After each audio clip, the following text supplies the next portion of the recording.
سوال کی نظم امامت کے ان اشعار کی وضاحت فرما دیں۔ تو نے پوچھی ہے امامت کی حقیقت مجھ سے، حق تجھے میری طرح صاحب اسرار کرے۔ اسرار کہتے ہیں جو راز ہوتے ہیں ان کا جاننے والا صاحب اسرار ہوتا ہے۔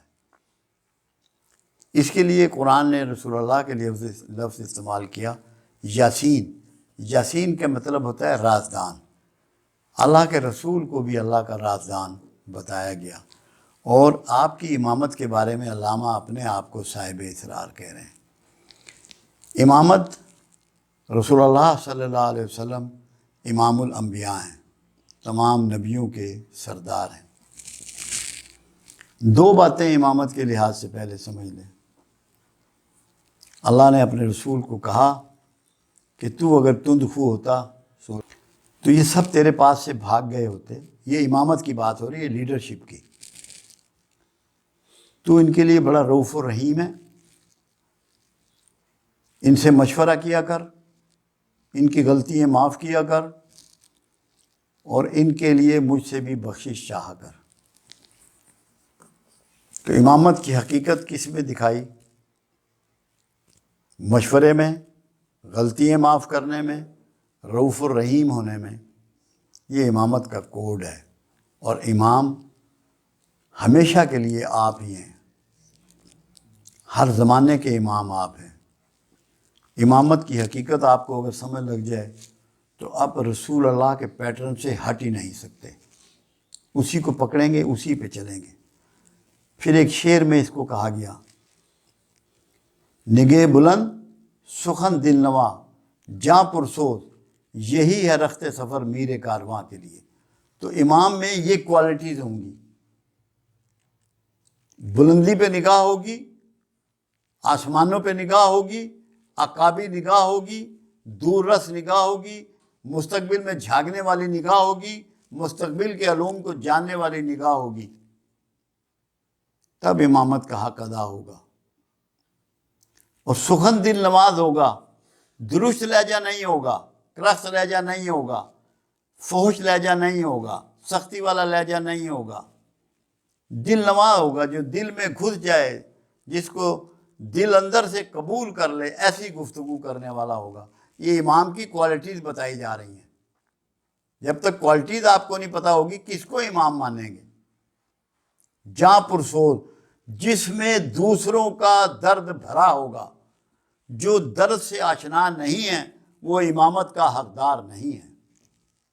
امامت کے لیے ضروری ہے کہ تمام مخلوق کا درد سے آشنا ہو، ان کی تکلیف کو اپنے اندر محسوس کرے۔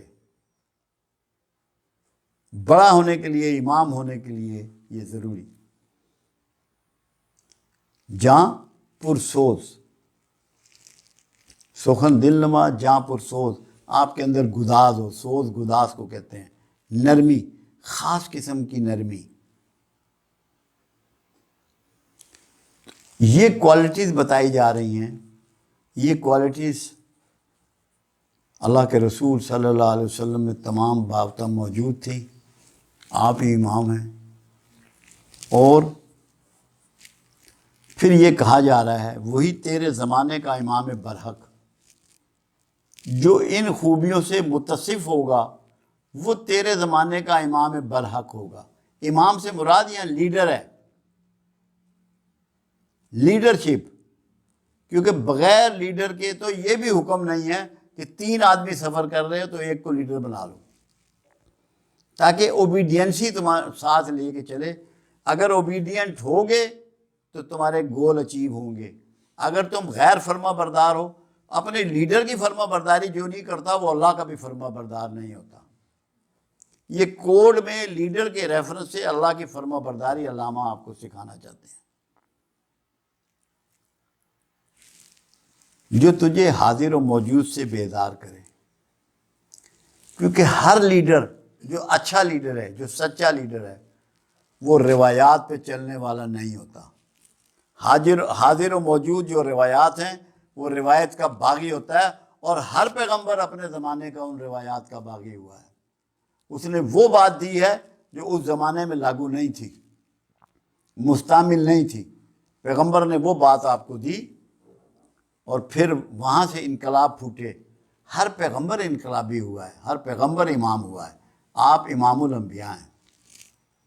جتنی ٹیچنگ پیغمبروں سے آئی ہے وہ ساری ٹیچنگ اللہ کے رسول صلی اللہ علیہ وسلم کو عطا کی گئی ہے، مجتمع کی گئی ہے آپ کی ذات میں. تو جو روایت چل رہے ہیں، جو باتیں چل رہی ہیں، اس سے آپ کو جو بیگانہ کر دے، جو صرف آپ کو اللہ اور رسول کی راستے پر فرما برداری کی طرف گامزن کر دے، وہ بندہ ہمیں چاہیے. اگر وہ تجھے مل جائے تو پھر یہ سارے للے تللے ختم کر دے اور اس کا بازو پکڑ لے. تو اس کا مطلب کیا ہے؟ سیرت رسول سے مکمل آشنائی حاصل کرو اور تلاش میں لگ جاؤ اس پیٹرن کا. بندہ بہت سے موجود ہوں گے. ہم اندھے ہیں کہ ہمیں نظر نہیں آتے، کیونکہ ہماری اپنی خواہشوں نے ہماری بینائی کمزور کر دی ہے. ہم خواہشوں کے غلام ہیں. اس پہ لگ جاؤ، پھر تمہیں سچل بندہ مل جائے گا اور پھر کسی اور چیز کی جستجو نہیں کرنی پڑے گی. اور امامت، جب یہ اخلاق آپ میں پیدا ہو جائیں گے تو یونیورس کی امامت آپ ہی کو انجام دینی ہے. آپ میں وہ شخص آ جائے گا، نگہ بلند سخن دل نوا جہاں پرسوز، یہی ہے رخت سفر میر کارواں کے لیے. علامہ اس کی نشاندہی کر رہا ہے اور آپ کا کام ہے کہ اس کی تلاش میں لگ جائیں. کسی چیز کی تلاش کہاں سے شروع ہوتی ہے؟ امام کو گلیوں کوچوں میں ڈھونڈو گے،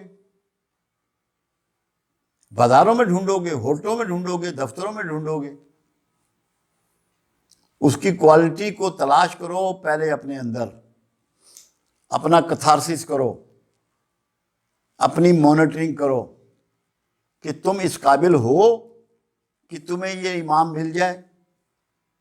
فرسٹ ڈیزرو دین ڈیزائر. اس کے بعد جستجو میں نکلو، اللہ تمہیں ضرور دے گا اور زمانے میں تمہیں عزت و توقیر بھی عطا کرے گا. اپنا کھوج پہلے لگاؤ تو پھر تمہیں امام وقت بھی مل جائے گا.